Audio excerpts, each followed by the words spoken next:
चलिए तो राधे राधे बच्चों, आप लोग कैसे हैं। उम्मीद करते हैं कि आप लोग एकदम मस्त होंगे, तंदुरुस्त होंगे और आपका पढ़ाई लिखाई लगातार चल रहा होगा। जैसा कि केमिस्ट्री का क्लास चल रहा था और केमिस्ट्री में आज जो है तीसरा चैप्टर, बहुत ख़ास यह चैप्टर है, तीसरा चैप्टर जिसका नाम है धातु और अधातु, मेटल और नॉन मेटल। तो चलिए इसको जो है विस्तार से यह चैप्टर को पढ़ते हैं। इससे पहले कि कल रक्षाबंधन था, अब जो है समाप्त हो चुका है, तो आप लोग जो है पढ़ाई में लग जाइए, मेरे प्यारे बहनों भी, ठीक है। चलिए तो चैप्टर को शुरू करते हैं। धातु और अधातु एकदम बेसिक से सीख लो। अगर आपको केमिस्ट्री से डर लगता है, अगर आपको केमिस्ट्री से डर लगता है तो बिल्कुल नहीं डरिए, आपको केमिस्ट्री से प्यार हो जाएगा। इतना विस्तार से, इतना बेसिक से पहली बार आपको जो है ना यूट्यूब पर मिलेगा। बात समझे, इतना बेसिक से इसको जो है धातु और अधातु को एकदम बेसिक से बताने का प्रयास करेंगे। तो चलिए शुरू करते हैं।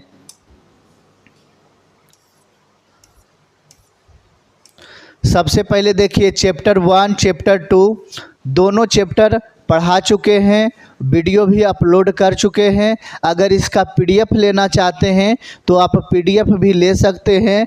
नंबर पर एसएमएस कर 7903811309 पर आप संपर्क कर पीडीएफ ले सकते हैं, या आप वीडियो के साथ साथ पीडीएफ बना सकते हैं। तीसरा चैप्टर धातु एवं अधातु। अब सबसे पहले समझना है,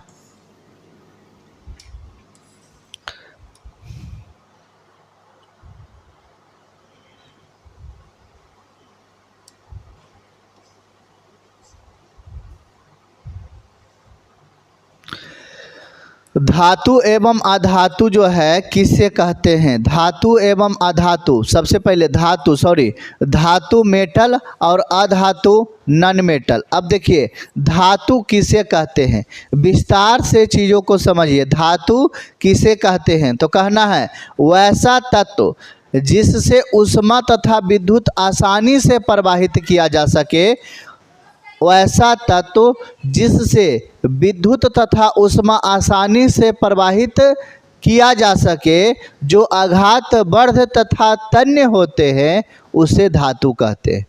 अब यहाँ पर समझिए सर कि ये बताइए सर कि यहाँ पर जो है ये तत्व, तो ऐसा तत्व जैसे बताएं ना कि 118 तत्व होते हैं, तो इसमें धातु और अधातु तो सब होते हैं, धातु अधातु उपधातु सब होते हैं, लेकिन यहाँ पर देखिए वो तो सब तत्व हैं। अगर मान के चलिए सोना चांदी पीतल ये सब तो तत्व हैं, तो कहिएगा कि वैसा तत्व जिससे ऊष्मा क्या चीज ऊष्मा निकले, जिससे ऊष्मा तथा विद्युत को आसानी से प्रवाहित करवाया जा सके, है ना। विद्युत यानी उसे करंट जो है आसानी से भेजा जा सके। अब लकड़ी में आप करंट भेज सकते हैं क्या? नहीं ना। तो यहाँ पर समझिए कि अब देखिए लोहा हो गया, चांदी हो गया, इससे विद्युत धारा जो है आसानी से प्रवाहित है न करा सकते हैं। यानी इधर लोहा और इधर क्या, इधर लाइन। अब लोहा जो लाइन जो है बोर्ड में दे दिए जो है लोहा, अब बताइए कि करंट आएगा कि नहीं आएगा? जरूर करंट आएगा। तो यानी कि उसमें से विद्युत को क्या कर रहे हैं, प्रवाहित करवा रहे हैं। विद्युत को क्या करवा रहे हैं, प्रवाहित। ऊष्मा यानी कि देखिए भट्ठी में आप जो है एक छड़ दीजिए और छड़ देने के बाद आप पकड़ ले रहिए, तो बताइए कि वो छड़ में से ऊष्मा आएगा कि नहीं आएगा?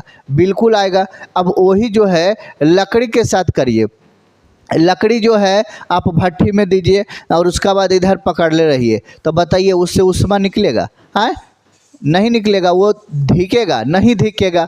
तो वही चीज़ यहाँ पर लिखे हैं, वही चीज़ क्या लिखे हैं कि वैसा तत्व जिससे ऊष्मा तथा विद्युत है ना, विद्युत आसानी से प्रवाहित किया जा सके और आघात वर्ध तथा तन्यता होती है, जिसमें आघात वर्ध मतलब होता है कि जिसे पीट कर चौड़ा बनाया जा सकता है, जिसे पीट कर क्या बनाया जा सकता सकता है, चौड़ा बनाया जा सकता है, उसे आघात वर्ध कहते हैं।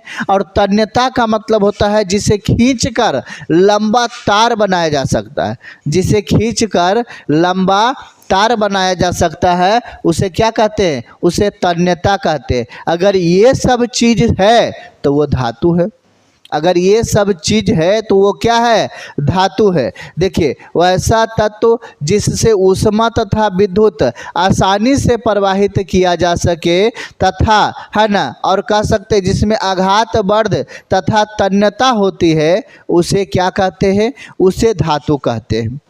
क्या धातु याद हुआ? धातु याद आप कर पाए? बिल्कुल बिल्कुल। अब यहाँ पर देखिए, जैसे सोना, चांदी, पीतल, जिंक, कॉपर, ये सब सभी जो हैं क्या हैं, तो ये सभी धातु हैं। बताइए कि सोना जो है, अभी बताइएगा कि सोना जो है, क्या सोना से, है ना, सोना एक तत्व है?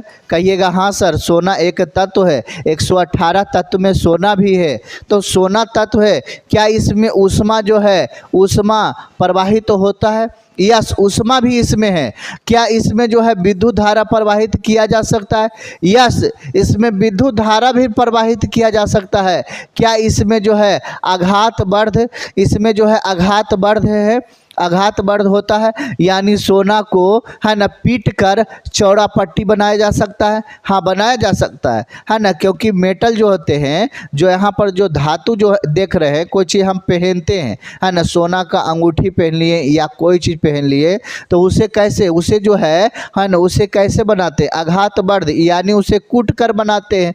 बस समझे कि नहीं? उसके बाद क्या इसमें तन्यता होती है? बिल्कुल होती है। इसमें सोना में 118 तत्व में सबसे ज़्यादा सोना ही एक ऐसा धातु है कि जिसको एकदम तीर कर बहुत लंबा दूरी तक इसको जो है, आपको जानकारी के लिए बता दें कि 1 ग्राम सोना में ना, 1 ग्राम सोना में ना 2 किलोमीटर तक जो है इसको तार बनाया जा सकता है। 1 ग्राम सोना में 2 किलोमीटर तक तार जो है बनाया जा सकता है। बस समझे? चलिए आगे बढ़ते हैं। आगे देखिए, वही चीज़ लिखे है, आपको समझ में आना चाहिए, चीज़ों को समझ में आना चाहिए। देखिए क्या लिखे है कि कुछ जो है धातु को पीट कर पतली चादर बनाया जा सकता है ना, है ना, इस गुणधर्म को क्या कहते हैं, आघात वर्ध कहते हैं। इसको क्या कहते हैं, आघात वर्ध। जिसे पीट कर जो है पतली चादर बनाया जा सकता है, उसे क्या कहते हैं, आघात वर्ध कहते हैं। अब तन्यता देखिए कि कुछ धातुओं के पतले तार के रूप में खींचने की क्षमता होती है, उसे क्या कहते हैं, उसे तन्यता कहते हैं। उसे क्या कहते हैं, तो उसे तन्यता कहते हैं। क्या समझ में आया? बिल्कुल समझ में आया होगा। आ गया? चलिए आगे बढ़ते हैं। अब देखिए, सबसे पहले धातु के भौतिक गुणों को लिखें, धातु के भौतिक गुण को लिखें। अब यहाँ पर देखिए, यहाँ पर थोड़ा सा बच्चा जो है गड़बड़ा जाता है। कैसे गड़बड़ाता है जो बताते हैं। सबसे पहले है कि सर धातु के भौतिक गुण, फिर आते हैं धातु के रासायनिक गुण, फिर आते हैं अधातु के भौतिक गुण, फिर आते हैं अधातु के रासायनिक गुण। तो बच्चा कंफ्यूज हो जाता है। बिल्कुल कंफ्यूज नहीं होना।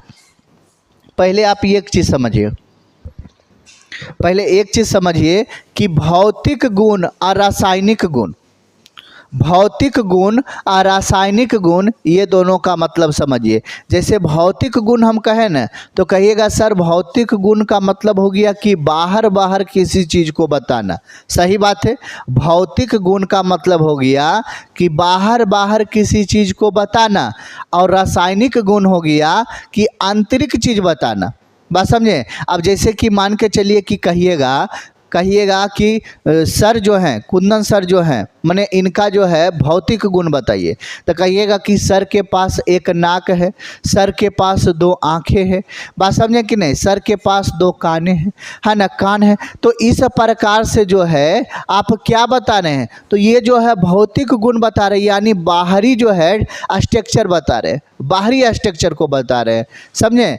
अब अगर रासायनिक गुण पूछे, आंतरिक बात, तो कहिएगा सर का स्वभाव कैसा है, सर का विचार कैसा है। तो ये आंतरिक चीज़ हो गया। तो जो आंतरिक चीज़ रहे ना, उसे कहते हैं रासायनिक गुण। उसको क्या कहते हैं, रासायनिक गुण कहते हैं। बात समझे कि नहीं। अब भौतिक गुण हो गया जो बाहरी स्ट्रक्चर को बताए, और आंतरिक गुण हो गया जो अंदर वाला चीज़ों को बताए।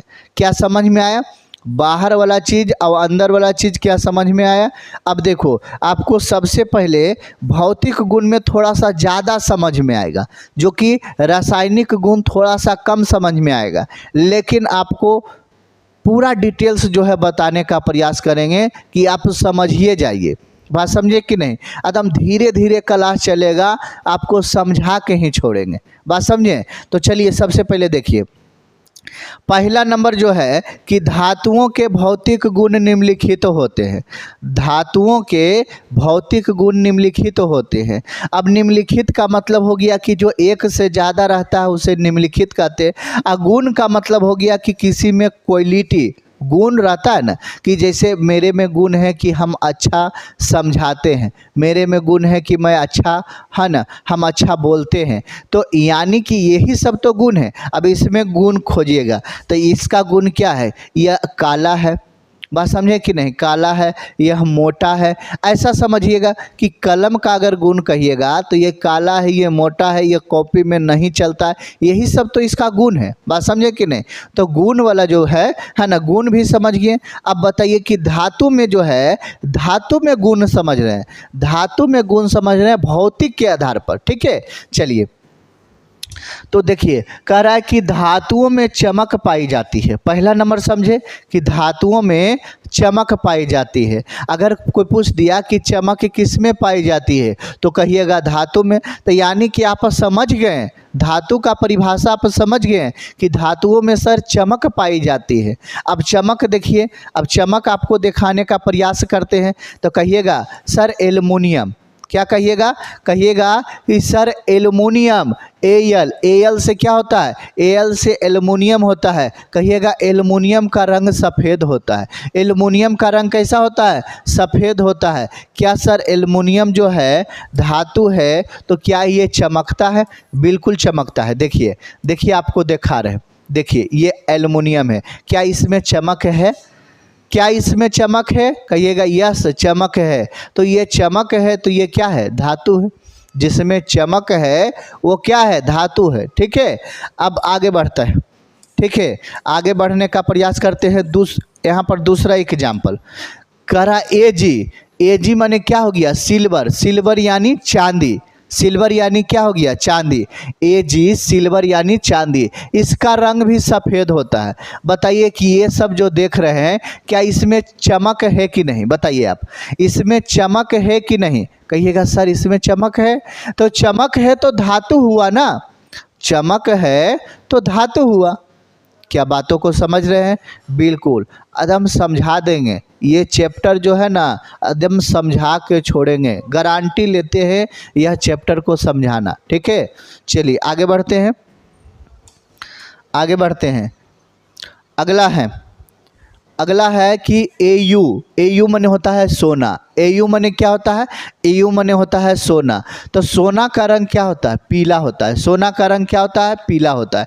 क्या इसमें चमक है, क्या इसमें चमक है, कहिएगा यस सर इसमें भी चमक है, इसमें भी क्या है, चमक है। ठीक है, अगला क्या है, तो अगला है कॉपर। क्या है, कॉपर। सीयू, सीयू से क्या होता है, कॉपर होता है। कॉपर यानी तांबा। कॉपर यानी क्या हो गया बच्चा, कॉपर यानी तांबा हो गया, तांबा। अच्छा तांबा का बर्तन देखे हैं, तांबा का बर्तन देखे हैं, यहाँ पर देखिए तांबा का बर्तन भी देखे होंगे, तांबा का तार भी देखे होंगे। तांबा का तार से जो है विद्युत धारा प्रवाहित है ना कराया जाता है। अच्छा विद्युत धारा सबसे ज़्यादा प्रवाहित जो है चांदी के तार से होता है, लेकिन चांदी के तार क्या है, महंगा है। तो महंगा है तो इसीलिए जो है चांदी का तार जो है नहीं लिया जाता है, कॉपर का तार जो है लिया जाता है, क्योंकि चांदी से सस्ता क्या है, कॉपर है। क्या समझ में आया। तो ये कॉपर का चमक है कि नहीं, बताइए कॉपर का चमक है कि नहीं, बिल्कुल है। चलिए आगे बताने का प्रयास करते हैं। अब ये देखिए ये तो पहला हो गया, ये पहला हो गया बच्चा जी कि धातुओं में चमक होती है, जैसे एल्युमिनियम का रंग सफ़ेद होता है, इसमें चमक होती है ना। एजी यानी सिल्वर यानी चांदी में चमक होती है बच्चा सफ़ेद। इसमें जो है एयू यानी सोना पीला रंग का होता है, इसमें भी होता है चमक। ये कॉपर सीयू यानी इसमें लाल भूरे रंग का होता है, इसमें भी होता है चमक। अब यहाँ पर दूसरा देखिए, दूसरा जो है कैसे धातु को पहचाने, तो धातु कठोर होती है। धातु कैसी होती है, तो धातु कठोर होती है ना। समझे कि नहीं, कहिएगा क्या कि धातु क्या होती है सर, तो धातु कठोर होती है। जैसे लोहा, तांबा, एल्युमिनियम, पीतल, ये सब जो धातु है ये कठोर है। ये सब जो धातु है क्या है, कठोर है। अपवाद में एक दो जो है वो कठोर नहीं है। अपवाद इपेक्शन समझते हैं। जैसे कि मान के चलिए कि अभी पढ़ा रहे हैं क्लास में, और क्लास में पढ़ा रहे हैं केमिस्ट्री। अब 10 लोग जो है पढ़ रहे हैं, तो 10 लोग कहें कि सर अच्छा है, ठीक है केमिस्ट्री पढ़ा रहे हैं अच्छा है, लेकिन एक कह रहा है कि नहीं सर हमको हिंदी पढ़ाइए। गजब है ना, वो क्या कह दिया, हिंदी पढ़ाइए, यानी कि वो हो गया अपवाद। वो क्या हो गया, अपवाद हो गया।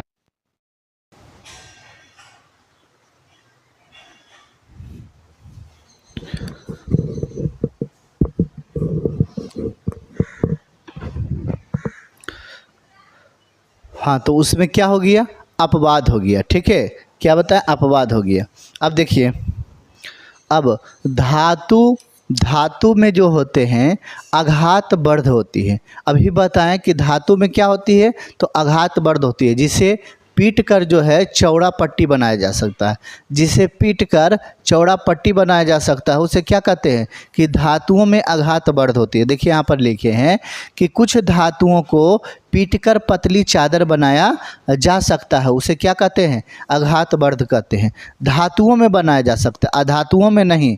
क्योंकि अधातु क्या होते हैं, तो अधातु अभी बताएं ना क्या होते हैं, तो अधातु जो है भंगुर होते हैं, है ना। अधातु क्या होते हैं, भंगुर होते हैं, इसमें नहीं बनाया जा सकता है। ठीक है, जब इसको मारिएगा है ना तो ये टूट जाएगा, ये क्या हो जाएगा, टूट जाएगा। लेकिन यह जो है टूट नहीं पाता है। ठीक है, यह टूट नहीं पाता है।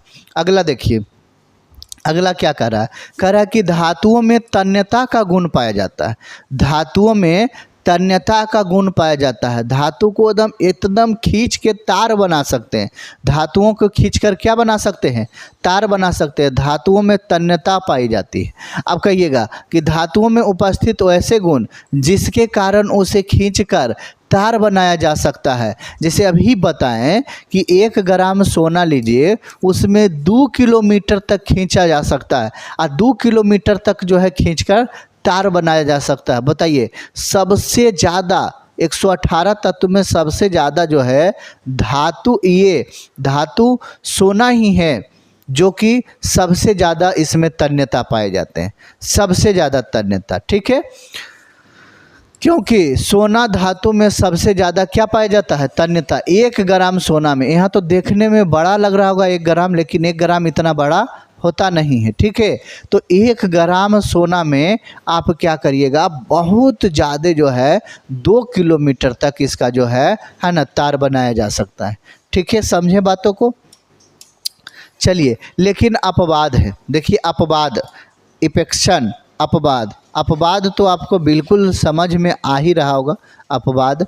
ठीक है, तो देखिए क्या कह रहा है कि धातु में तन्यता होते हैं, यानी सभी धातु में तन्यता होती है, लेकिन एगो ऐसा धातु है बिस्मथ, जिसका जो है संकेत Bi होता है, जिसका संकेत Bi होता है। ठीक है,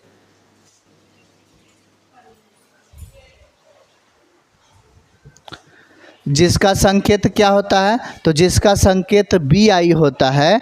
एक ऐसा धातु जो भंगुर होता है ना। भंगुर का अर्थ होता है जिसे मारने पर टूट जाता है, जिसे मारने पर क्या होता है, टूट जाता है। यहाँ देखिए आकार की मात्रा छूट गया है, जिसे मारने पर टूट जाता है। बात समझे कि नहीं?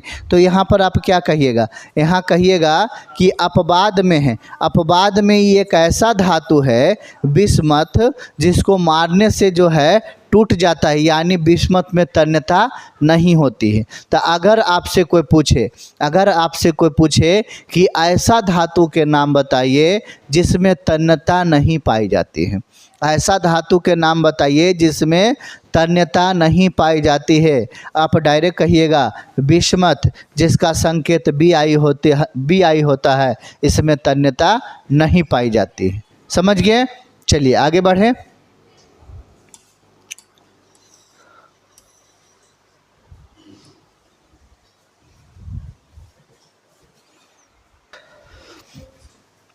धातु जो है, धातु ऊष्मा तथा विद्युत का चालक होता है। धातु जो है ऊष्मा तथा विद्युत का क्या होता है? तो ऊष्मा तथा विद्युत का चालक होता है। अब देखिए, जैसे चांदी और तांबा ऊष्मा का सबसे अच्छा चालक है। अगर आपको एग्जाम में पूछ दिया कि बताइए कि विद्युत का सबसे अच्छा चालक कौन सा है, तो पहले क्या हो जाएगा? चांदी, फिर उसके बाद क्या हो जाएगा? तांबा। चांदी और तांबा जो है विद्युत का अच्छा चालक है। बात समझे कि नहीं? अब यहाँ पर देखिए कि धातु में ऊष्मा तथा विद्युत का चालक होता है, यानी आप कह सकते हैं कि कोई भी धातु है उसमें करंट जो है प्रवाहित करवा सकते हैं कि नहीं? अधातु में करंट प्रवाहित नहीं होता है।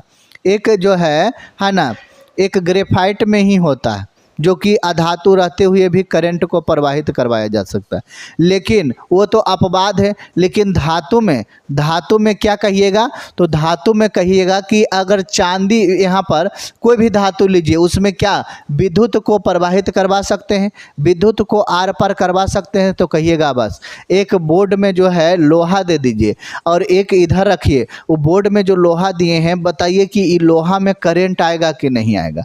जरूर आएगा, लोहा में करंट आ जाएगा, क्योंकि वो विद्युत का क्या होते हैं? विद्युत का चालक होते हैं, है ना। उसमें करंट जो है प्रवाहित हो रहा है, यानी सभी धातु में जो है करंट को भेजा जा सकता है। और सभी में ऊष्मा भी होते हैं, सभी में क्या होते हैं? ऊष्मा भी होते हैं। अभी देखिए यहाँ पर, जैसे कि मान के चलिए ये लहक रहा है, अब यहाँ तो पकड़ा हुआ है ना, कोई आदमी जो है यहाँ पर पकड़ा हुआ है। अब बताइए कि इसमें ऊष्मा जा रहा है कि नहीं? इसमें से ऊष्मा जा रहा है कि नहीं?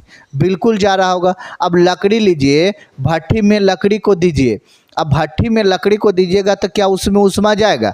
बिल्कुल नहीं ऊष्मा जाएगा। तो यानी ये भी आप कह सकते हैं कि धातु ऊष्मा तथा विद्युत का क्या होता है? चालक होता है। धातु ऊष्मा तथा विद्युत का चालक होता है। क्या बातों को समझ में आ रहा है? एक पॉइंट जो है धातु और अधातु समझा देंगे, बेफिक्र रहिए, ठीक है। यह जो है पारा, अब यहाँ पर देखिए लेकिन कह दिया कि चांदी और तांबा ऊष्मा के सबसे अच्छा चालक होता है, लेकिन लेड एवं पारा जो है ऊष्मा का सबसे कम चालक होता है। इसमें जो है, इसमें सबसे कम चालक होता है। इससे जो है अगर आप विद्युत धारा प्रवाहित करवाइएगा तो नहीं के बराबर नहीं होगा। अब यहाँ पर देखिए लेड यानी क्या है? शीशा। लेड यानी क्या है? शीशा। शीशा से आप धारा जो है, विद्युत धारा, करंट को भेज सकते हैं। शीशा से करंट को नहीं भेज सकते हैं जी, है ना। तो यानी कि लेड यानी क्या हो गया? शीशा। इसका संकेत क्या होता है ना? तो इसका संकेत होता है पीबी। लेड यानी शीशा का संकेत क्या होता है? पीबी होता है, ठीक है। अब यहाँ पर क्या है? पारा किस में होता है? तो ये थर्मामीटर में होता है ना। पारा किस में होता है? थर्मामीटर में होता है, जिससे बुखार आप चेक करते हैं। बात समझे कि नहीं? ठीक है। तो लेड एवं पारा ऊष्मा के क्या है? सबसे कम चालक है। क्या समझ में आया? और आगे देखिए, अब यहाँ छठा नंबर देखिए, कह रहा है कि धातुओं में ध्वनि उत्पन्न होती है। धातुओं में क्या उत्पन्न होती है? तो धातुओं में ध्वनि उत्पन्न होती है, यानी धातु को आप जब बजाड़िएगा ना तो टन झन सी आवाज़ आएगा। कैसा आवाज़ आएगा? टन झन सी आवाज़ आएगा। अब धातुओं को ऐसा जगह बजाड़िएगा, ठोस जगह, है ना। ठोस में अगर उसको बजाड़ते हैं तब आएगा टन और झन की आवाज़। ऐसा नहीं कि आप धातु लिए, अंगूठी को सोना वाला खोलें और आप रुई पर जो है बजाड़े और कहें सर धातु को बजाड़े ना, टन और झन की आवाज़ें नहीं आया। तो ये तो गड़बड़ है ना। तो उसके लिए क्या ठोस चाहिए, ठोस पर बजारना है, बात समझे, क्योंकि ठोस चीज़ को बजार रहे हैं ना, तो ठोस पर बजारेंगे। बात समझ में आया कि नहीं।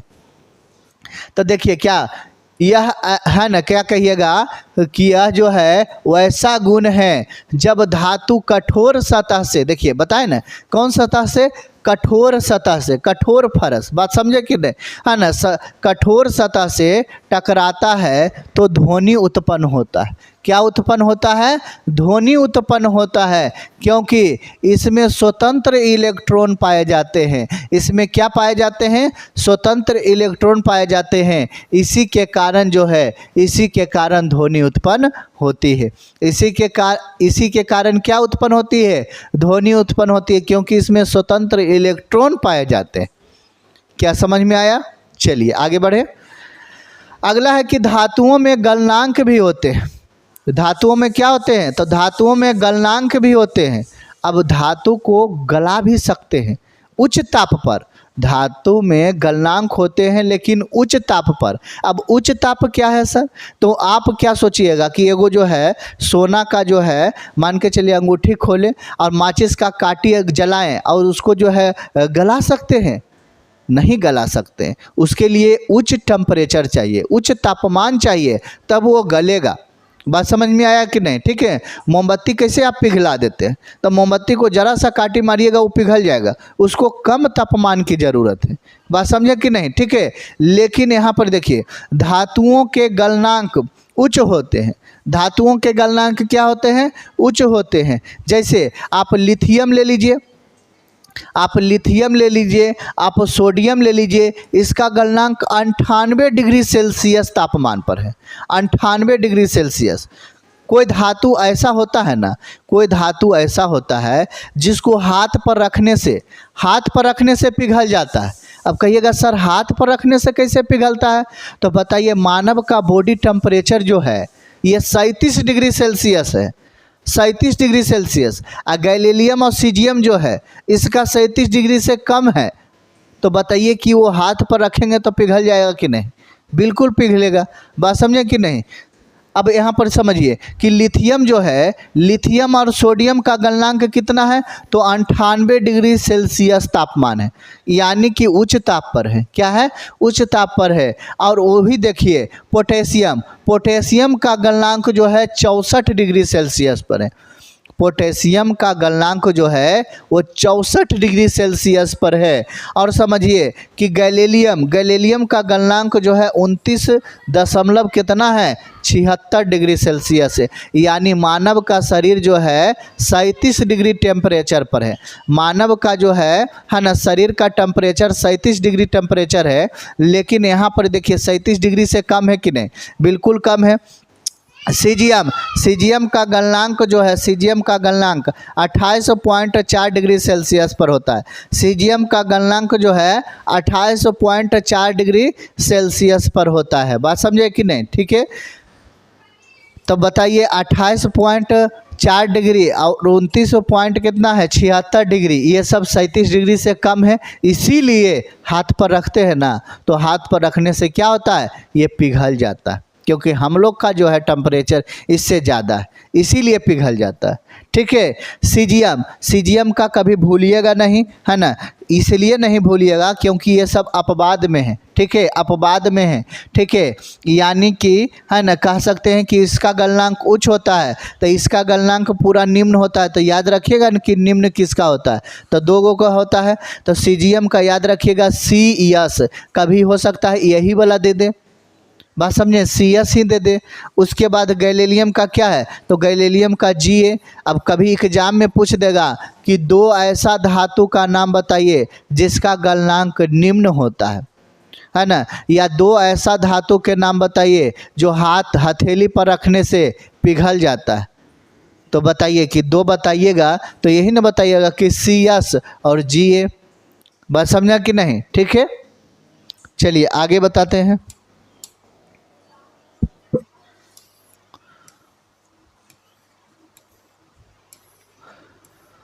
अगला क्या है, धातु के रासायनिक गुण को लिखे। धातु के जो है धातु के भौतिक गुण देखें। अब जो है बताएंगे धातु के रासायनिक गुण। अब क्या बताएंगे? धातु के रासायनिक गुण बताएंगे, ठीक है।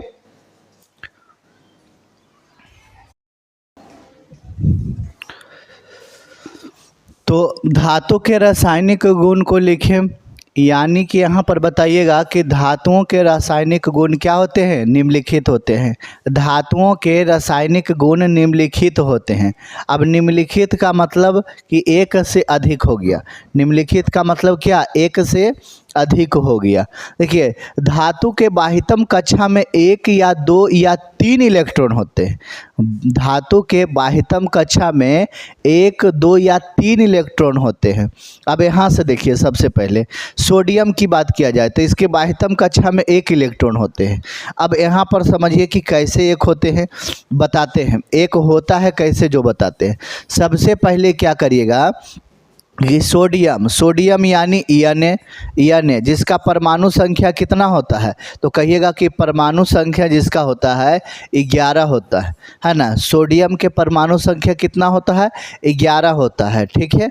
अब देखिए, सोडियम Na है तो यानी कि एक कक्षा बनाइए, 1 कक्षा, 2 कक्षा, 3 कक्षा, इस प्रकार से कक्षा बनाए। पहला कक्षा में कितने इलेक्ट्रॉन रहेगा? तो कहिएगा 2। पहला कक्षा में 2 इलेक्ट्रॉन रह गया। दूसरा कक्षा में 8 इलेक्ट्रॉन। जैसे कहिएगा कि पहला इलेक्ट्रॉन में है ना, जैसे पहला घर जो है, पहला घर में 2 आदमी से ज़्यादा नहीं रख सकते हैं, ठीक है। पहला घर में 2 आदमी से ज़्यादा नहीं रख सकते हैं। अच्छा, दूसरा घर में कितना आदमी सर? तो दूसरा घर में 8 आदमी से ज़्यादा नहीं रख सकते हैं। 1, 2, 3, 4, 5, 6, 7, 8। इसमें कितना था? 2। पहला घर में 2 आदमी को रखेंगे, दूसरा घर में 8 आदमी को रखेंगे। तो बताइए कि पहला घर में 2 आदमी और दूसरा घर में 8 आदमी, तो 8 और 2 कितना हो गया? 10। तो 10 हो गया, तो बचा कितना? तो बचा 1, क्योंकि सोडियम के परमाणु संख्या 11 होता है, तो बचा कितना? 1। तो 1 लिख दिए। तो बताइए इसके बाह्यतम कक्षा में कितने इलेक्ट्रॉन हैं? तो इसके बाह्यतम कक्षा में 1 इलेक्ट्रॉन हुआ। बाह्यतम कक्षा में कितने इलेक्ट्रॉन हुआ? 1 इलेक्ट्रॉन हुआ। वही पर यहाँ पर देखिए, है ना, बाह्यतम कक्षा में क्या है? 1 इलेक्ट्रॉन। अब देखिए दूसरा बताते हैं, है ना। अब बताते हैं मैग्नीशियम का बताते हैं। मैग्नीशियम का क्या हो जाएगा? तो कहिएगा कि मैग्नीशियम का परमाणु संख्या 12 हो जाएगा। मैग्नीशियम का परमाणु संख्या क्या हो जाएगा? 12। अब इसका जो है आप बनाइए, 1 घर, 2 घर, 3 घर, इस प्रकार से बनाइए। अच्छा बताइए, पहला घर में कितने आदमी? तो कहिएगा कि पहला घर में 2 आदमी रखिए। 1 आदमी यह, 1 आदमी यह, 2 आदमी। पहला घर में 2 आदमी रखे। 2 आदमी से आप ज़्यादा नहीं रख सकते, ठीक है। तो पहला घर में 2 आदमी है। दूसरा घर में कितना आदमी? तो 1, 2, 3, 4, 5, 6, 7, 8। दूसरा घर में कितने आदमी? तो दूसरा घर में कहिएगा कि दूसरा कक्षा में 8 आदमी, ठीक है। 8 इलेक्ट्रॉन, समझे कि नहीं? अब बताइए कि ये जो है 8 हो गया, पहला घर में 2 हो गया, तो 10 तो हो गया। तो जब 10 हो गया तो बताइए बचा कितना? तो कहिएगा 2 बचा है। तो 2 बचा है, यानी 1 और 2। तो बताइए कि मैग्नीशियम जो है, मैग्नीशियम के बाह्यतम कक्षा में कितने इलेक्ट्रॉन? तो मैग्नीशियम के बाह्यतम कक्षा में 2 इलेक्ट्रॉन। मैग्नीशियम के बाह्यतम कक्षा में 2 इलेक्ट्रॉन। समझ में आया? अगला देखिए, और बता रहे हैं, तो वही कह रहा था 1, 2 या 3 इलेक्ट्रॉन होते हैं, ठीक है। धातु के बाह्यतम कक्षा में 1 या 2 या 3 इलेक्ट्रॉन होते हैं। अब यहाँ पर देखिए, एल्युमिनियम ले लेते हैं। एल्युमिनियम ले लेते हैं Al से क्या हो जाता है? एल्युमिनियम। अब इसका जो है, इसका 3 घर बनाते हैं। अब 3 घर बनाने के बाद पहला घर में कितने? तो कहिएगा सर पहला घर में 2। पहला घर में कितने? 2। बताइए दूसरा घर में कितने? तो 1, 2, 3, 4, 5, 6 और 7 और 8। दूसरा घर में कितने? 8। दूसरा घर में 8। अब बताइए कि 8 हो गया और ये हो गया कितना? 2 हो गया। तो 8 और 2 कितना हो गया? 10 हो गया। और एल्युमिनियम के परमाणु संख्या कितना होता है? तो एल्युमिनियम के परमाणु संख्या 13 होता है। तो बच कितना रहा? तो बच 3 रहा है। तो कहिएगा 1, 2 और 3 हो गया। तो यहाँ पर कहिएगा कि बताइए एल्युमिनियम के बाह्यतम कक्षा में कितने इलेक्ट्रॉन? तो एल्युमिनियम के बाह्यतम कक्षा में 3 इलेक्ट्रॉन होते हैं। क्या समझ में आया? एल्युमिनियम के बाह्यतम कक्षा में 3 इलेक्ट्रॉन होते हैं। क्या बिल्कुल समझ में आया? चलिए आगे बढ़े। अब देखिए, तो पहला हो गया कि धातु के रासायनिक गुणों को लिखिए। तो धातु के रासायनिक गुण निम्नलिखित होते हैं। पहला गुण क्या बताएं? कि धातु के बाह्यतम कक्षा में 1 या 2 या 3 इलेक्ट्रॉन होते हैं, जिस प्रकार से एक एग्जाम्पल दिया गया है। दूसरा देखिए कि धातु क्या कह रहा है? कि धातु ऑक्सीजन से संयोग करके धातु ऑक्साइड बनाता है। बताइए, धातु जो है हवा से संयोग करता है। जब कोई भी धातु होता है जैसी हवा के संपर्क में आ जाता है तो वो क्या बनाता है? तो कहिएगा धातु ऑक्साइड बनाता है। क्या बनाता है? धातु ऑक्साइड बनाता है। अब देखिए यहाँ डायग्राम आपको दिखाएंगे, आपको डायग्राम दिखाएंगे। देखिए किस प्रकार से धातु था। और धातु जो है यहाँ पर देखिए, ये जो है धातु है ना, ये हवा के साथ जैसा ही अभिक्रिया किया तो ये धातु ऑक्साइड बन गया। हवा के साथ दिख नहीं रहा है क्या? हवा के साथ जो है, हवा के साथ जैसा ही अभिक्रिया किया ये क्या बन गया? धातु ऑक्साइड बन गया। क्या बन गया? धातु ऑक्साइड बन गया। ठीक है, यहाँ पर देखिए एक एग्जाम्पल में लिखे हैं कि यहाँ देखिए सी ए क्या है? तो कहिएगा ये एक धातु है। और धातु जो है ये किसके साथ?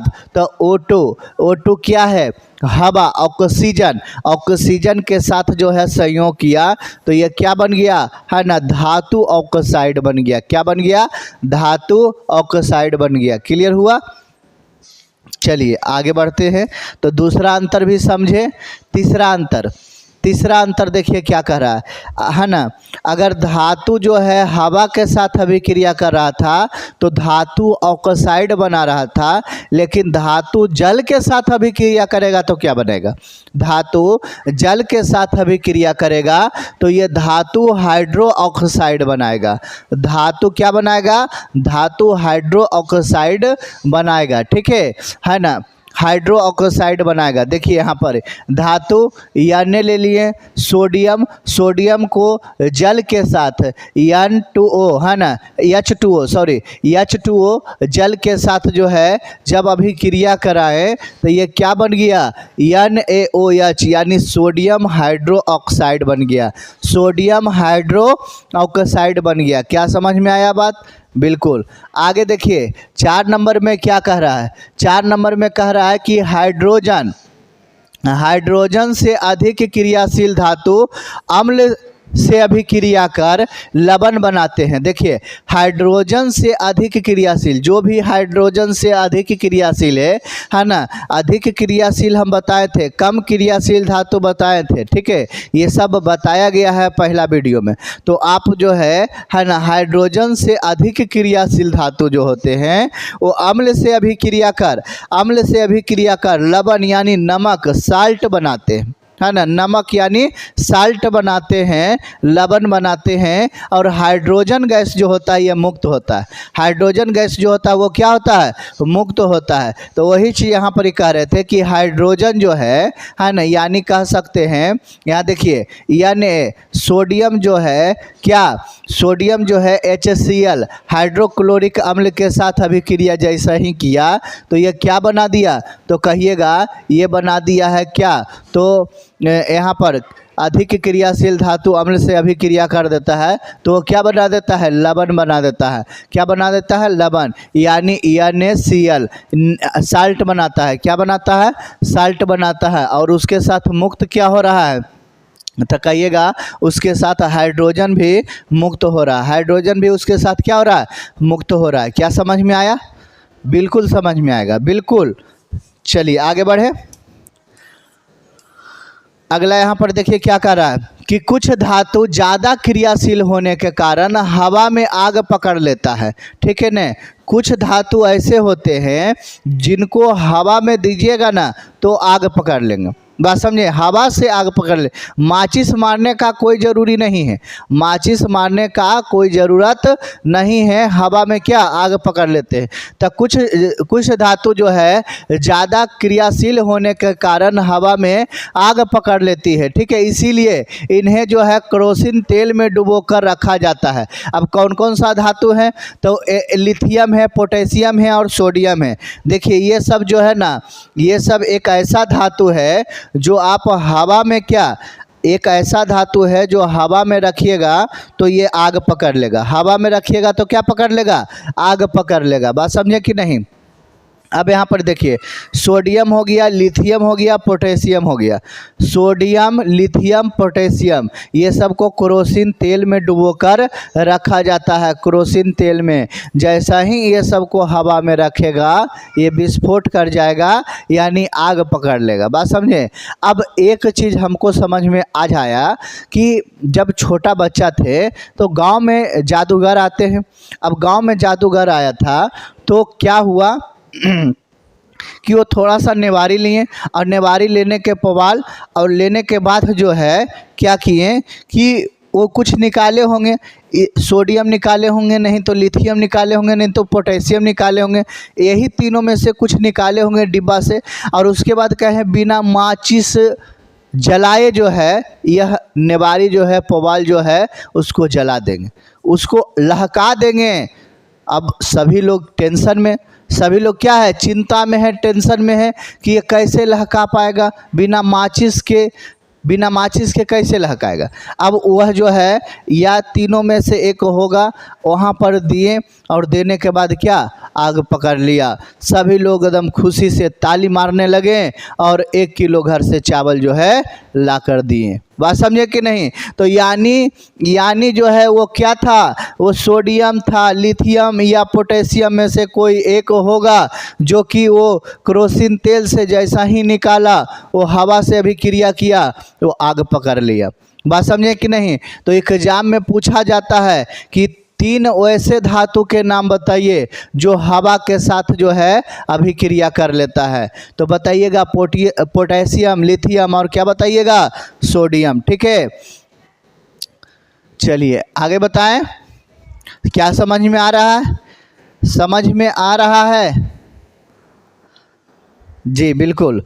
चलिए तो आगे क्या कह रहा है, देखिए किस प्रकार से जो है ना आग पकड़ लेता है हवा में। देखिए हवा में रहने से देखिए हवा के साथ जो है कैसे आग पकड़ लेता है, हवा के साथ आग पकड़ लेता है कि नहीं। चलिए आगे बढ़े।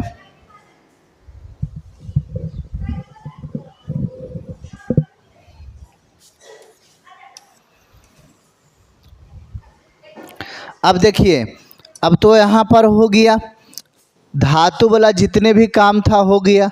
अब अधातु देखते हैं।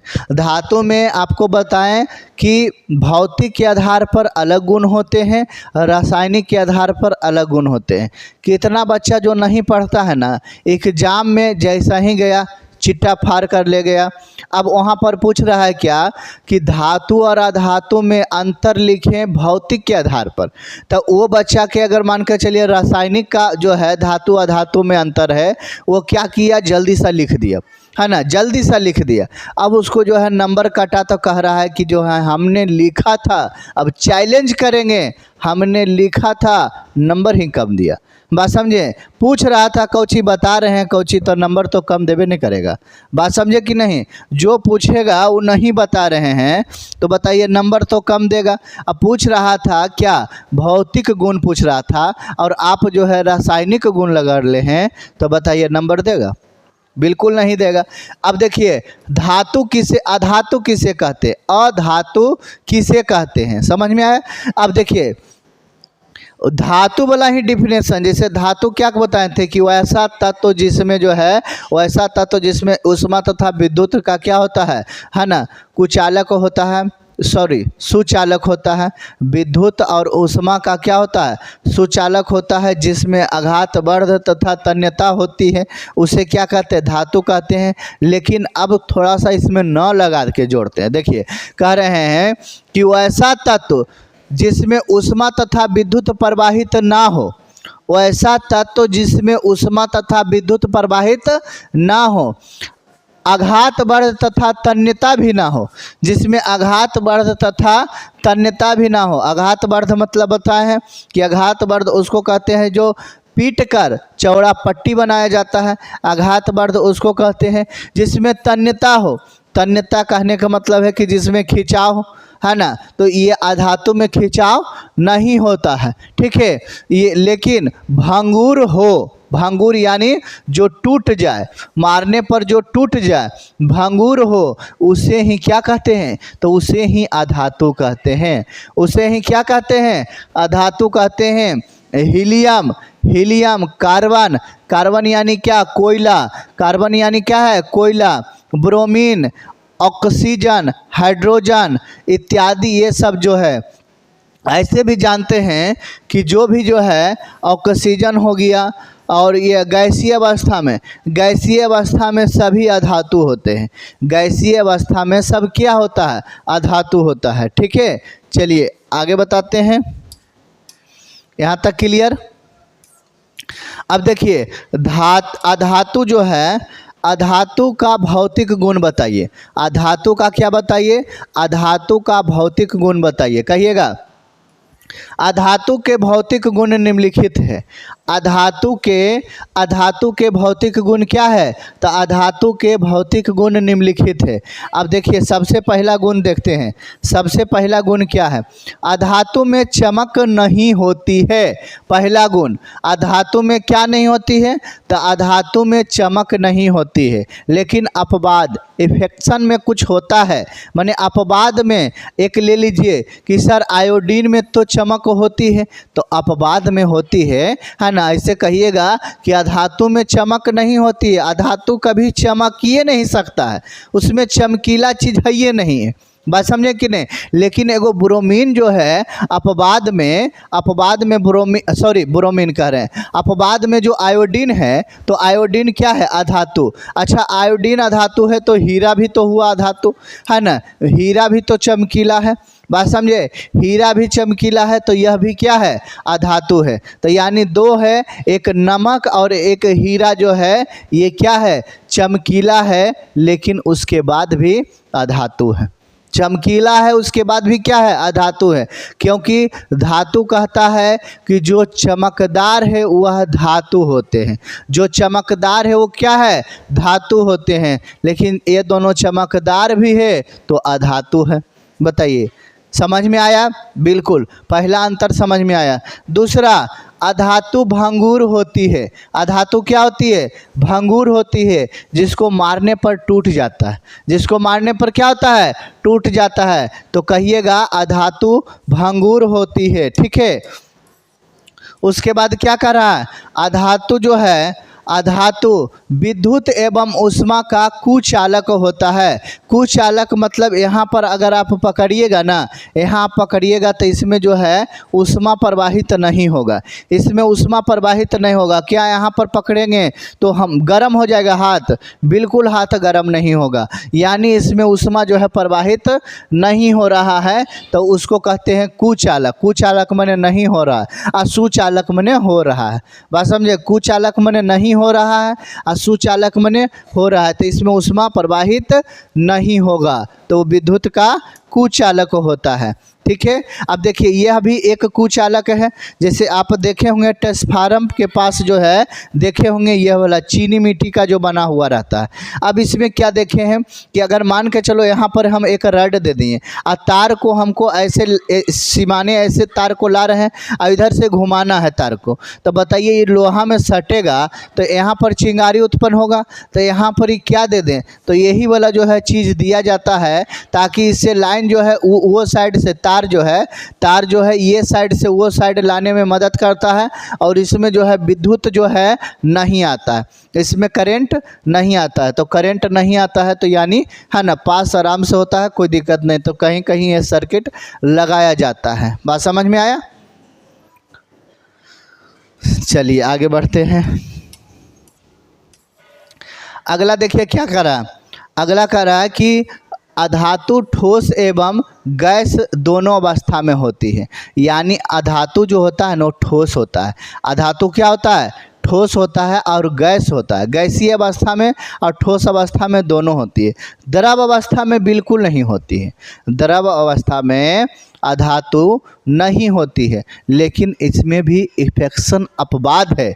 बात समझे कि नहीं? अब अपवाद क्या है बताइए? तो अपवाद है सर जी ब्रोमीन। क्या अपवाद है? ब्रोमीन। ब्रोमीन जो एक ऐसा अधातु है जो द्रव अवस्था में पाया जाता है।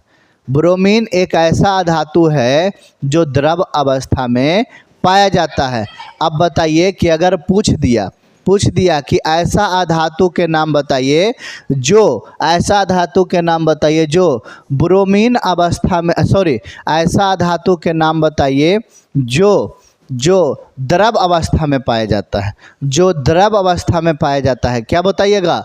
ब्रोमीन। ठीक है, क्योंकि अधातु जो है द्रव अवस्था में नहीं पाया जाता है। ठीक है, चलिए आगे बढ़ते हैं। क्या बातों को आप समझ रहे हैं? कमेंट जरूर कर दीजिएगा अगर समझ रहे हैं तो। देखिए यही ब्रोमीन है जो लिक्विड में पाया जाता है, लिक्विड अवस्था में यानी द्रव अवस्था में पाया जाता है। ठीक है, चलिए आप अगर बातों को समझ रहे हैं तो लाइक कमेंट आप कर दीजिए। और अगर नए स्टूडेंट थे तो प्लीज़ रिक्वेस्ट है आपसे कि चैनल को सब्सक्राइब कर दीजिए। प्लीज़ रिक्वेस्ट है आपसे। चलिए आगे बढ़े। ये पाँचवा बताएं, पाँचवा अंतर।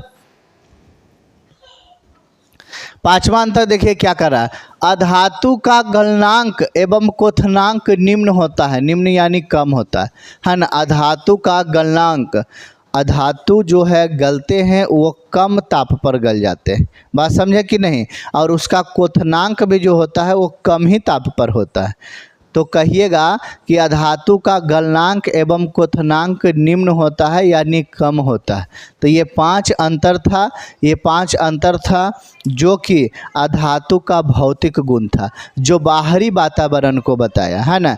बाहरी वातावरण के जो बताता है उसको कहते हैं, क्या कहते हैं? उसको भौतिक गुण कहते हैं। अब देखिए रासायनिक गुण। अब क्या देखिएगा? रासायनिक गुण। तो धातु के रासायनिक गुण के बारे में चलिए विस्तार से हम लोग जानते हैं। एक एक चीज़ को समझिएगा। कह रहा है कि धातु के रासायनिक गुणों को लिखें। धातुओं के रासायनिक गुण निम्नलिखित होते हैं। धातुओं के रासायनिक गुण क्या होते हैं? निम्नलिखित होते हैं। कहिएगा कि कुछ अधातु के ऑक्साइड उदासीन होते हैं। कुछ अधातु के ऑक्साइड क्या होते हैं? उदासीन होते हैं।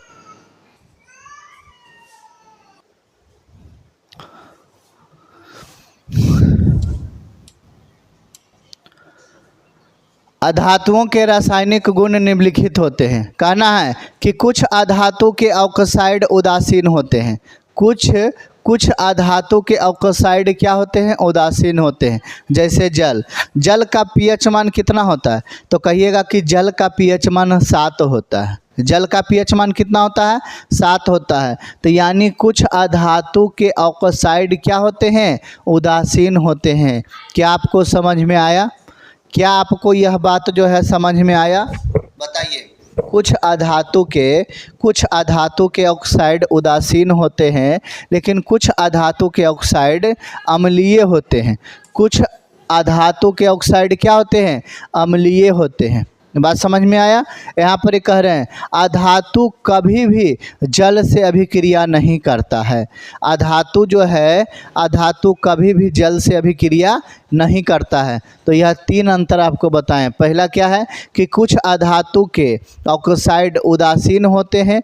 कुछ अधातु के ऑक्साइड जो होते हैं, कुछ अधातु के ऑक्साइड अम्लीय होते हैं। पहला नंबर अम्लीय। कुछ अधातु के जो है ना, अधातु कभी भी जो है जल के साथ अभिक्रिया नहीं करता है। अधातु के इलेक्ट्रॉन है ना, अधातु जो है इलेक्ट्रॉन लेते हैं, यानी अधातु इलेक्ट्रॉन को ग्रहण करते हैं पर त्याग नहीं करते हैं। देखिए कह रहा है अधातु इलेक्ट्रॉन लेते हैं लेकिन इलेक्ट्रॉन देते नहीं हैं। अधातु जो है इलेक्ट्रॉन लेते हैं लेकिन इलेक्ट्रॉन देते नहीं हैं। तो वही चीज़ कहेंगे कि कुछ अधातु इलेक्ट्रॉन ग्रहण करते हैं लेकिन है ना त्याग नहीं करते हैं। पांचवा है कि अधातुओं के बाह्यतम कक्षा में H हाइड्रोजन और लिथियम को छोड़कर, हाइड्रोजन परमाणु संख्या 1, लिथियम परमाणु संख्या 2, यानी कह रहा है कि अधातु के बाह्यतम कक्षा में हाइड्रोजन और लिथियम को छोड़कर 4, 5, 6 एवं 7 और 8 इलेक्ट्रॉन होते। 4, 5, 6, 7 एवं क्या 8 इलेक्ट्रॉन होते हैं। ठीक है, ऑक्सीजन, नाइट्रोजन, क्लोरीन इत्यादि ये सब है। ठीक है, तो यह जो है 5 अंतर था। तो 5 अंतर आपने देखे अधातु के रासायनिक गुण के आधार पर, अधातु के रासायनिक गुण के आधार पर। अब यहाँ से देखिए क्या कह रहा है 118 तत्व जो है ना, तो 118 तत्व में 22 तत्व जो है अधातु है, जिसमें से 10 जो है वो ठोस अवस्था में है, एक जो है वो क्या है द्रव अवस्था में है और 11 जो है वो गैसीय अवस्था में। बात समझे कि नहीं। अब एक जो है वो द्रव अवस्था में बार बार पूछा जाता है, बार बार। अब देखो यहाँ पर समझिए आप क्या कह रहा है कि सबसे पहले 118 तत्व में 22 तत्व क्या है, तो 22 तत्व अधातु है, जिसमें से 10 गो ठोस है, 10 गो क्या है 10 गो ठोस है, एक क्या है तो एक द्रव है और 11 क्या है तो 11 गैसीय अवस्था में है। अब यहाँ पर ही देखिए ठोस क्या है सर, तो कहिएगा कार्बन। कार्बन किसको कहते हैं कोयला को, कार्बन किसको कहते हैं कोयला को। तो पहला हो गया कार्बन, दूसरा हो गया गंधक, गंधक को सल्फर भी कहते हैं, सल्फर, फास्फोरस, आयोडीन, ये सब जो है ये ठोस अवस्था वाला अधातु है। कौन सा ठोस अवस्था वाला अधातु है। हीरा भी कह सकते हैं, हीरा, हीरा भी ठोस अवस्था में ही आता है। अब देखिए 1, 2, 3, 4, 5, 5 यहाँ पर हम लिखे हैं। 5 आप खोज कर बताइए कि ठोस अवस्था में और कौन कौन है। 5 आप खोज कर बताइए कि ठोस अवस्था में कौन कौन है। ठीक है, हाँ चलिए अगला देखिए, गैसीय अवस्था में पाए जाने वाला अधातु का है ना, गैसीय अवस्था में पाए जाने वाला अधातु कितना है 11 है, जो कि हम 6 लिखे हैं, 5 आपको खोज कर लिखना है ना। क्या क्या लिखे हैं तो hydrogen, oxygen, nitrogen, chlorine, helium, argon इत्यादि। आप 5 जो है खोज कर लिखिए, 6 पहला ही से लिखा हुआ है। ये गैसीय अवस्था में, और गैसीय अवस्था वाला जो है सारा जो है क्या होता है अधातु होता है। गैसीय अवस्था में सारा तत्व क्या होते हैं अधातु होते हैं। ठीक है, अब देखिए, अब जो बार बार पूछा जाता है ये वाला कि द्रव अवस्था में एगो कौन है, तो द्रव अवस्था में एगो अधातु जो है ब्रोमीन है। द्रव अवस्था में एगो जो अधातु है वो कौन सी है तो ब्रोमीन है। क्या समझ में आपको आया, बिल्कुल आया होगा। अब यहाँ पर देखिए कार्बन के 2 अपरूप होते हैं। कार्बन के कितने अपरूप होते हैं तो कहिएगा कार्बन के 2 अपरूप होते हैं, जिसमें सबसे कठोर तत्व हीरा होता है, जिसमें सबसे कठोर तत्व क्या होता है हीरा होता है, और जिसमें सबसे मुलायम तत्व क्या होता है ग्रेफाइट होता है ना। सबसे कठोर हीरा के 2 अपरूप, सॉरी कार्बन के 2 अपरूप, एक हीरा एक क्या है ग्रेफाइट। हीरा जो है सबसे कठोर है और ग्रेफाइट जो है सबसे मुलायम है। और ग्रेफाइट होता है कहाँ तो पेंसिल वाला जो देख रहे हैं ना, पेंसिल में जो नोकी होता है, पेंसिल के अंदर जो होता है वो है ग्रेफाइट का बना हुआ रहता है। वो क्या चीज़ का बना हुआ रहता है तो ग्रेफाइट का बना हुआ रहता है। अब यहाँ पर समझिए ये क्या है तो कहिएगा ये तो कार्बन है, कार्बन यानी कोयला है। ये क्या है कार्बन यानी कोयला है, ठीक है। और यहाँ पर देखिए ये क्या है, तो कहिएगा कि सर ये तो हीरा है। क्या कहिएगा, ये हीरा है, डायमंड, ये हीरा है और ये कठोर अधातु है। क्या है, चमकीला होते हुए भी अधातु है और कठोर है। क्या समझ में आपको आया, बिल्कुल आया होगा, ठीक है। आगे क्या कह रहा है, आगे कह रहा है कि यह देखिए ये क्या है, ग्रेफाइट। देखिए कोयला में ही मिल जाता है, कोयला में ही मिलता है ग्रेफाइट। अब कोयला से तो महंगा होगा, कोयला से महंगा क्या होगा, ग्रेफाइट होगा, क्योंकि यह जो है पेंसिल में दिया जाता है। पेंसिल यहाँ पर देख रहे हैं, यह जो है पेंसिल में ग्रेफाइट दिया जाता है। आप याद रखिए कि इससे विद्युत धारा भी प्रवाहित करा सकते हैं, यानी करंट को भेज सकते हैं। इधर छील लिए, इधर भी छील लीजिए, दोनों साइड छीलने के बाद बोर्ड में इधर दीजिए और यहाँ पर देखिए लाइन पास हो जाएगा। बात समझे, यानी कि इसमें विद्युत धारा प्रवाहित होता है। क्या समझ में आया, बिल्कुल आया होगा। चलिए और आगे बढ़ते हैं।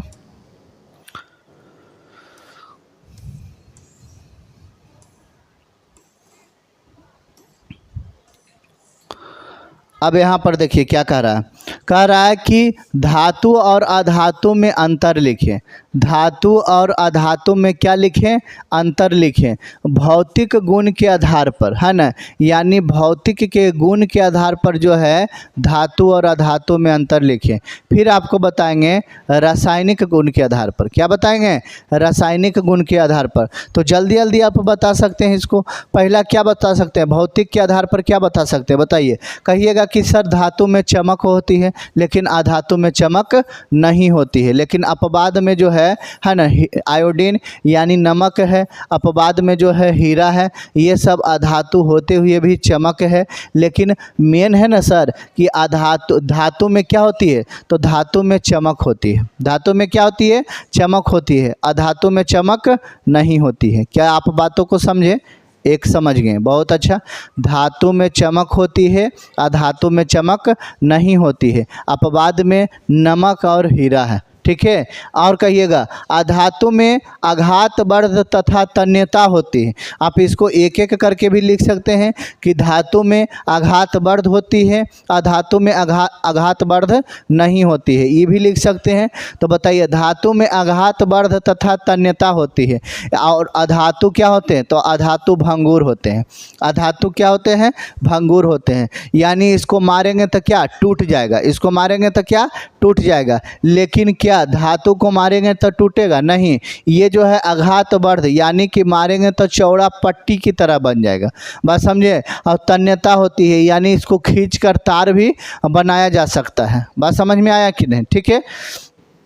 अगला क्या कर रहा है, अगला कर रहा है कि धातु विद्युत और ऊष्मा के चालक होते हैं। धातु जो है विद्युत तथा ऊष्मा के क्या होते हैं, चालक होते हैं। लेकिन अपवाद में एक शीशा ले लीजिए, शीशा यानी लेड जो है, लेड, इसका संकेत क्या होता है, इसका संकेत पीबी होता है। संकेत क्या होता है, पीबी होता है। लेड का संकेत पीबी।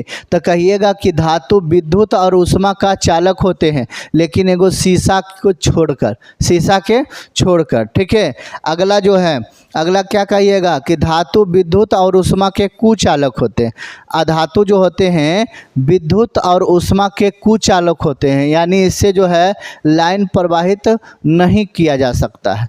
क्या समझ में आया, लाइन प्रवाहित नहीं किया जा सकता है।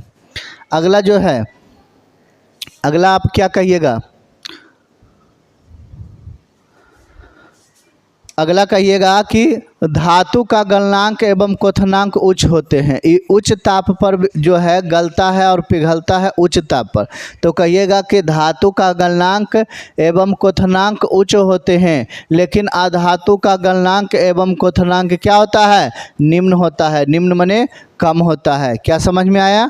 अगला देखिए, अगला क्या कह रहा है, अगला कह रहा है कि धातु ठोस होते हैं।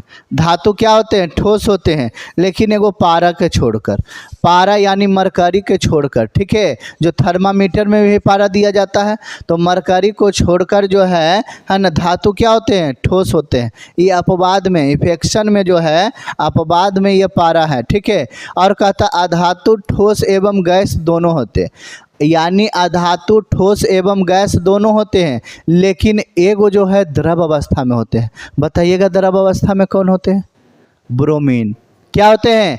द्रव अवस्था में ब्रोमीन। याद हो गया, ठीक है, कि द्रव अवस्था में ब्रोमीन होते हैं, क्योंकि अधातु ठोस एवं गैस होते हैं। अधातु क्या होते हैं? तो अधातु ठोस एवं गैस होते हैं। और यहाँ पर ही बताइए कि अपवाद में क्या है? ब्रोमीन है। तो आप इस प्रकार से देखें कि धातु और अधातु में जो अंतर है वो भौतिक के आधार पर जो है यह चीज़ों को लिखें। अब यही चीज़ आप देखिए रसायन में।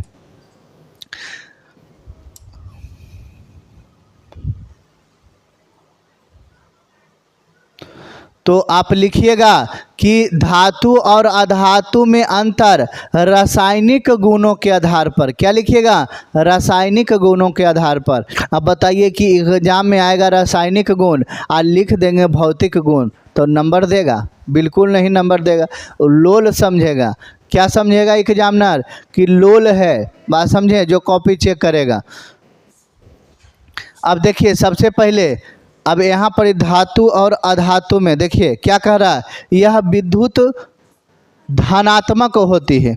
यहाँ जो है धातु जो होती है क्या होती है? विद्युत धनात्मक होती है। यानी जिस पर प्लस चार्ज हो जाए ना, जिस पर प्लस चार्ज हो जाए वो धनात्मक होती है, जिस पर माइनस चार्ज हो जाए वो ऋणात्मक होती है। तो यानी कह सकते हैं कि धातु क्या होता है? तो धातु जो है धनात्मक होती है, लेकिन बताइए यहाँ पर ये माइनस चार्ज है, यानी क्या कहिएगा? अधातु क्या है? तो अधातु जो है ना, अधातु ऋणात्मक होते हैं। बात समझे? अधातु क्या होता है? ऋणात्मक, लेकिन धातु क्या होता है? धनात्मक। क्या याद हुआ? बिल्कुल। अब देखिए दूसरा कह रहा है धातु के ऑक्साइड क्षारीय होते हैं। धातु के ऑक्साइड कैसा होता है? क्षारीय होता है, लेकिन अधातु के ऑक्साइड कैसा होता है? तो अम्लीय होता है। धातु के ऑक्साइड क्षारीय होता है, लेकिन अधातु के ऑक्साइड अम्लीय होता है। बात समझे? कह रहा है कि धातु के ऑक्साइड जल से भी क्रिया करके क्षार बनाते हैं। धातु के ऑक्साइड जल से भी क्रिया करके क्या बनाता है? क्षार बनाता है। लेकिन अधातु के ऑक्साइड जल से भी क्रिया करके क्या बनाता है? तो अम्ल बनाता है। क्या बनाता है? अम्ल बनाता है। क्या आपको समझ में आ रहा है ना? यहाँ पर देखिए धातु के ऑक्साइड जल से भी क्रिया करता है। जल से जैसा ही अभी क्रिया करता है, देखिए धातु ऑक्साइड कोई ले लीजिए, Na2O ले लीजिए, उसके बाद क्या? जल ले लीजिए H2O, और जब ये दोनों को अभी क्रिया कराएं तो NaOH यानी सोडियम हाइड्रो ऑक्साइड बन गया। सोडियम हाइड्रो ऑक्साइड बन गया। क्या आपको समझ में आ रहा है? क्या आपको समझ में आ रहा है? बिल्कुल आ रहा होगा। उसी प्रकार से कह रहा है अधातु के ऑक्साइड जल से भी क्रिया कर अम्ल बनाते हैं। क्या बनाते हैं? अम्ल। यानी SO2 जब जल से भी क्रिया करता है तो H2SO3 यानी सल्फ्यूरिक अम्ल है ना, सल्फ्यूरिक अम्ल बनाते हैं। क्या बनाते हैं? सल्फ्यूरिक अम्ल बनाते हैं। कोई दिक्कत? अगला कह रहा है कि धातु जो है जल से भी क्रिया कर धातु के ऑक्साइड या हाइड्रोजन बनाते हैं, है ना।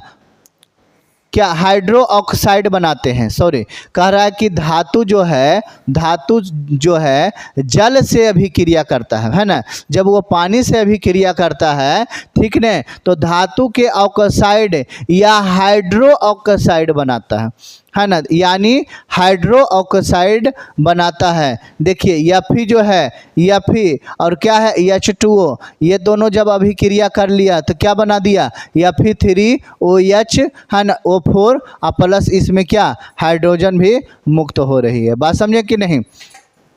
उसके बाद क्या कर रहा है कि यह जो है जल से अभिक्रिया नहीं करता। यह जो है अधातु जो है जल से अभिक्रिया नहीं करते हैं, ठीक है। और इसका अंतर होगा 4 ही अंतर था, 4 ही अंतर था, ठीक है। अब इसके बाद यहाँ तक बताएं धातु और अधातु में पूरा जो है कंप्लीट हुआ। यहाँ पर धातु अधातु भौतिक के आधार पर और रासायनिक के आधार पर दोनों कंप्लीट हुआ।